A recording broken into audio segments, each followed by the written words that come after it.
बिस्मिल्लाहिर्रहमानिर्रहीम। अस्सलाम वालेकुम वीवर्स। किचन विद नवीद में खुश आमदीद। उम्मीद करता हूँ आप सब खैरियत से होंगे। तो अल्हम्दुलिल्लाह मैं भी ठीक हूँ। तो आज हम बना रहे हैं मटन कौरमा। तो आए चलते हैं रेसिपी की तरफ, देखते हैं इसके लिए किस किस चीज़ की ज़रूरत है। बनाना बहुत आसान और बहुत मज़े का बनता है। जैसे शादियों पे बनाया जाता है मटन कौरमा, इस तरह की रेसिपी मैं आपके साथ आज शेयर करूँगा। इसके लिए मेरे पास 1 किलो मटन है, जो कि मैंने प्रेशर कुकर में शामिल कर लिया है। 2 अदद बड़ी 12 से 14 लहसुन के जवे हैं। गरम मसाला पाउडर है, धनिया पाउडर है, सब्ज़ मिर्च और अदरक का पेस्ट है, लाल मिर्च हस्बे ज़रूरत, हल्दी हस्बे ज़रूरत, नमक हस्बे ज़रूरत, 1 बड़ी इलायची, 2 छोटे पीस दालचीनी के और तकरीबन 1 पाव मेरे पास प्याज है। तो सबसे पहले प्रेशर कुकर में हम तकरीबन 750 ml पानी शामिल करेंगे।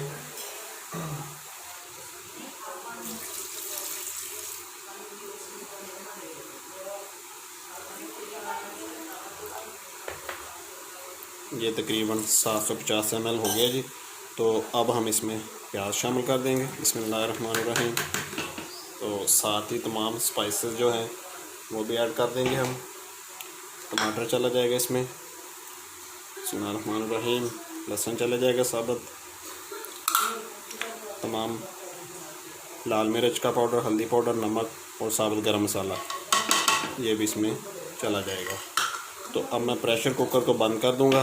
तो बंद करने के बाद इसको तकरीबन 7 से 8 मिनट हम प्रेशर देंगे और चेक कर लेंगे कि हमारा मटन जो है अच्छी तरह गल चुका है। तो आए चलते हैं चूल्हे की तरफ। आए व्यूअर्स, प्रेशर कुकर को मैंने बंद कर दिया है, वेट दे दिया है। अब इसकी सीटी बजने का इंतज़ार करेंगे तो फिर मिलते हैं दोबारा जी। आए व्यूअर्स, तकरीबन 10 से 12 मिनट मटन को प्रेशर कुकर में प्रेशर देना पड़ा। तो अब मैंने कढ़ाई में ऐड कर लिया, थोड़ा सा पानी है, यूँ खुश्क होता है तो फिर कुकिंग ऑयल शामिल करेंगे। तो बाकी मसाला जार शामिल करने के फिर मैं आपके साथ शेयर करता जाऊँगा। तो आए व्यूअर्स, सब्ज़ मिर्च और अदरक का पेस्ट इसमें शामिल करेंगे। तो साथ ही हम इसमें ऐड कर देंगे कुकिंग ऑयल और इसकी भुनाई करेंगे।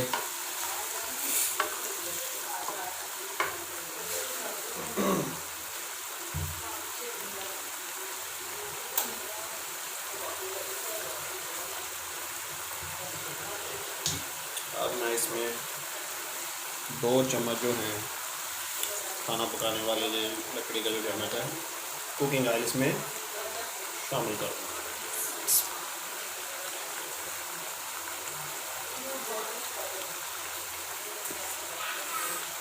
ये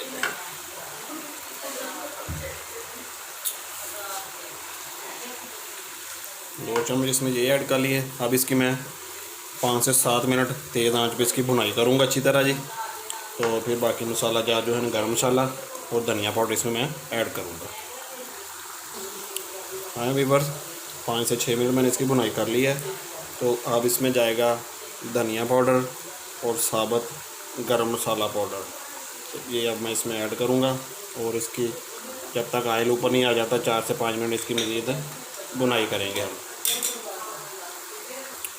ये देखें व्यूअर्स, अल्हम्दुलिल्लाह गोश्त हमारा अच्छी तरह भुन चुका है। तो अब हम इसमें तकरीबन 1 कप जो है दही ऐड करेंगे। तो दही ऐड करने के बाद फिर 1 से 2 मिनट में इसकी भुनाई करूँगा। तो फिर आपको डिश आउट करके दिखाऊँगा। अल्हम्दुलिल्लाह बहुत ज़बरदस्त बन चुका है हमारा आज का जो मटन कौरमा है और खुशबू बहुत प्यारी आ रही है। बिल्कुल ऐसे बनाया है मैंने जैसे शेफ़ हज़रात जो होते हैं शादी और ब्याह पे बनाते हैं। तो बिस्मिल्लाहिर्रहमानिर्रहीम, दही है वो ऐड करेंगे इसमें। तो आंच को थोड़ा सा तेज़ करके मैं इसकी बुनाई कर लूँगा। ये लें व्यूअर्स, अल्हम्दुलिल्लाह आज का जो मटन कौरमा था हमारा तैयार हो चुका है। तो अब ऊपर से मैं इसको सब्ज़ धनिया के साथ गार्निश कर दूँगा और कटी हुई अदरक के साथ। तो मैं उम्मीद करता हूँ कि आज की जो रेसिपी है आपको ज़रूर पसंद आएगी। वीडियो को लाइक ज़रूर कर दें, कमेंट्स में अपनी राय का इज़हार ज़रूर करें और जो हमारे चैनल पे नए हैं काइंडली हो हमारे चैनल को सब्सक्राइब कर दें और घंटी वाले बटन को ज़रूर दबा दें ताकि हर आने वाली नई वीडियो का नोटिफिकेशन आपको टाइम पे मिल सके। तो फिर मिलते हैं इंशाल्लाह ताला एक नई वीडियो के साथ। तब तक आपसे इजाज़त चाहूँगा। अल्लाह पाक हम सब का हम नासिर हो और अल्लाह पाक हम सब को अपने हिफ्ज़ व मान में रखे जी। अल्लाह हाफिज़।